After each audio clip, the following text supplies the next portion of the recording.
नमस्कार दोस्तों। तो आज मैं आपके लिए एक और नई कहानी लेकर आया हूँ। तो उसके लिए अगर आपने अभी तक मेरे चैनल को सब्सक्राइब नहीं किया है तो प्लीज़ जल्दी से सब्सक्राइब कर लें और बेल आइकन को दबा दें ताकि मेरी आने वाली कहानी का नोटिफिकेशन आपको सबसे पहले मिल सके। तो दोस्तों, बात है नए माली की बीबी की। मैं जहाँ पे काम करता हूँ वहाँ एक नया माली आया है और वह अपनी बीबी को भी साथ लाया है। दोनों वह माली का काम करते हैं। तो उसकी बीवी काफ़ी अच्छी है, देखने में ठीक ठाक ही है। देखने में ज़्यादा सुंदर तो नहीं है, फिर भी ठीक है। तो एक दिन की बात है, वह गार्डन में काम कर रहे थे, मियाँ बीवी दोनों। उसकी बीवी निंदाई का काम कर रही थी और मैं सामने टहल रहा था। तो वह मेरे को देख के मुस्कुराती है और काम करने लग जाती है। तो मैं भी उसको देख कर थोड़ा हल्का सा मुस्कुरा देता हूँ, जैसे कि हम लोग एक दूसरे को देख कर थोड़ा सा मुस्कुरा देते थे, क्योंकि एक जगह पे काम करना स्वाभाविक है, तो एक दूसरे को मुस्कुरा कर देखना।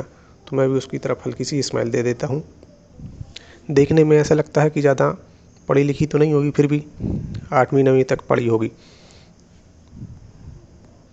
ऐसे ऐसे करके करीबन 3 दिन निकल जाते हैं। मैं उसकी तरफ देखता हूँ। चौथे दिन मैं उसकी तरफ देखता हूँ तो वह उसी दिन जैसा हल्का सा मुस्कान देकर और काम करने लग जाती है। तो मैं भी उसको देख कर मुस्कुरा कर वहाँ अपना काम करने लगता हूँ। कुछ देर बाद वह पानी पीने के लिए वाटर कूलर के पास आती है। तो मैं भी उसके पास पानी पीने के लिए पहुँच जाता हूँ ताकि मैं उससे थोड़ा कुछ बात कर सकूँ। जब मैं उसके पास पहुँचा तो मैंने पास से उसको देखा तो काफ़ी अच्छी थी, हष्ट पुष्ट एकदम। उसका गठीला बदन, उसकी उभारें भी काफ़ी बड़ी बड़ी थी, जो कि बहुत टाइट लग रही थी, क्योंकि वह साड़ी ही इतनी टाइट तरीके से बांधे हुए थी कि उसकी उभारें पूरी पूरी साफ नज़र आ रही थी। मैं उससे बात करता हूँ इधर उधर की और वो भी मुझसे बात करने लग जाती है। तो उसकी बातों से मुझे ऐसा लगा कि वह शायद अपने पति से खुश नहीं है, क्योंकि उसका पति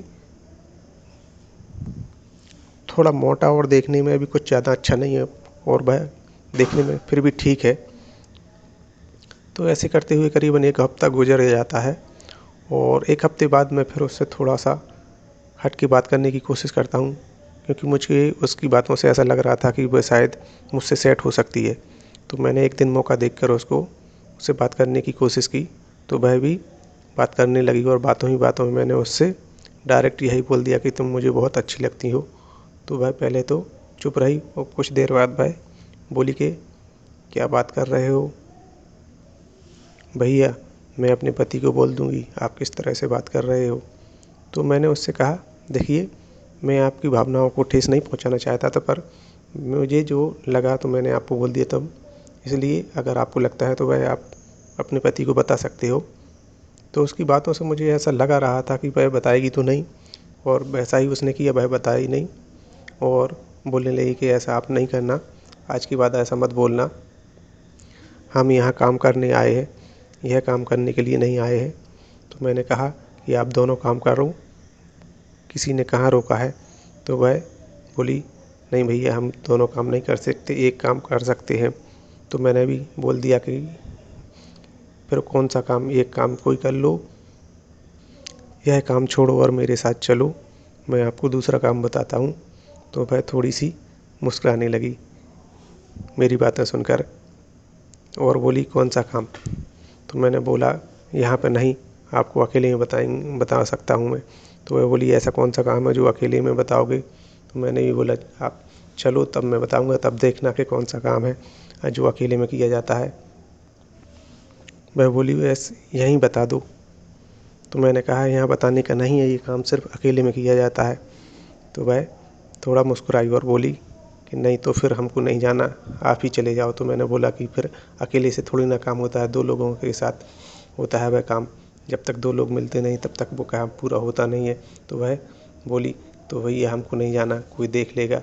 तो बस इसी बात को लेके मैं उसको पकड़ गया कि अगर ये बोल रही है कि कोई देख लेगा तो फिर ये इसकी मर्ज़ी है कि हाँ, ये करवा सकती है। और अगले दिन मैंने फिर उससे बोला इशारे से कि चलो कहीं चलते हैं अकेले में झाड़ियों में। तो वह बोली, नहीं, मेरे पति हैं, मैं नहीं जा सकती। इशारे इशारे में वह बोलती है। तो मैं उसको बोलता हूँ कि किसी भी तरह बहाना बना के आ जाओ उस साइड। मैं वहाँ चला जाता हूँ। कुछ देर बाद वह वहाँ आ जाती है और हम दोनों वहाँ मिलने लगते हैं। मैंने उसको पकड़कर अपनी ओर खींच लिया और अपनी बाहों में भर लिया। तो वह बोली, क्या इसीलिए बुलाया था? तो मैंने भी बोल दिया, हाँ इसीलिए बुलाया था। वह बोलती है, कोई आ जाएगा, छोड़ दो, मेरा पति आ जाएगा, देख लेगा। तो मैंने कहा नहीं आ पाएगा, और मैंने उसको एक होठों पर किस कर दी। तो वो बोली, अरे ये क्या कर रहे हो? और मैंने उसके उभारों को दबाने लगा। वह बोली, छोड़ो, कोई आ जाएगा। मैंने उसकी उभारों पर से साड़ी का पल्लू हटा दिया और उसके ब्लाउज़ के बटन खोलने लगा। तो वह अपने हाथों से रोकती है कि नहीं, ये मत करो, बटन मत खोलो, कोई आ जाएगा। तो मैंने कहा कोई नहीं आएगा, और मैंने उसकी बात मान ली। वह उस समय मैंने उसके बटन ब्लाउज़ के नहीं खोले। वह ऊपर से ही उसकी उभारों को दबाने लगा। उसकी उभारों को दबाने से मुझे ऐसा लग रहा था जैसे कि उसका पति उसको संतुष्ट नहीं कर पाता है, क्योंकि उसकी उभारें काफ़ी कड़क लग रही थीं और बड़ी-बड़ी भी थीं, क्योंकि मेरे हाथ में नहीं आ रही थीं। जैसे कि आम औरतों की मुलायम होती हैं, वैसी उसकी नहीं लग रही थीं। उसकी उभारें काफ़ी कड़क थीं।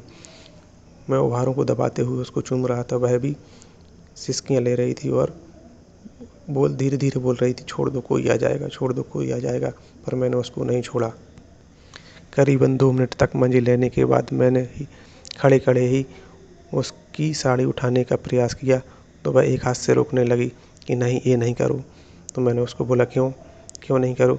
वह बोली कि आज नहीं, कोई आ जाएगा, फिर कभी देखेंगे।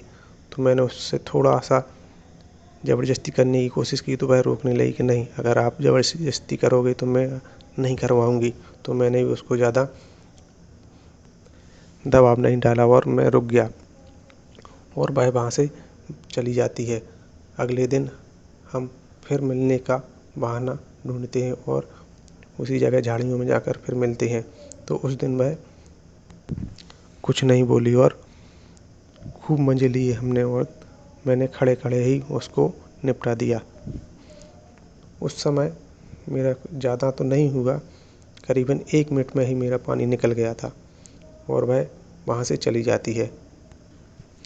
पर जल्दबाज़ी के चक्कर में शायद ना वह संतुष्ट हो पाई थी और ना ही मैं, क्योंकि मेरा इतनी जल्दी पानी निकल गया था जैसे कि आधा ही मिनट हुआ हो।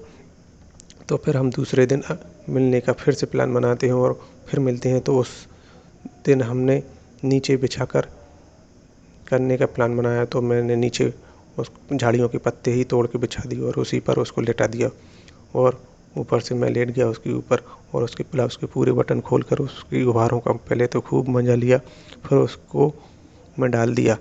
एक ही झटके में मैं साथ में आसमान की सैर कर रहा था और वह भी साथ में आसमान की सैर कर रही थी। उस दिन मैंने करीबन 2 मिनट तक उसके साथ की और वह भी उस समय संतुष्ट सी लग रही थी और मैं भी संतुष्ट हो गया था। 2 मिनट के बाद करीबन मेरा पानी निकल गया और वह वहाँ से हम लोग फिर आ जाते हैं।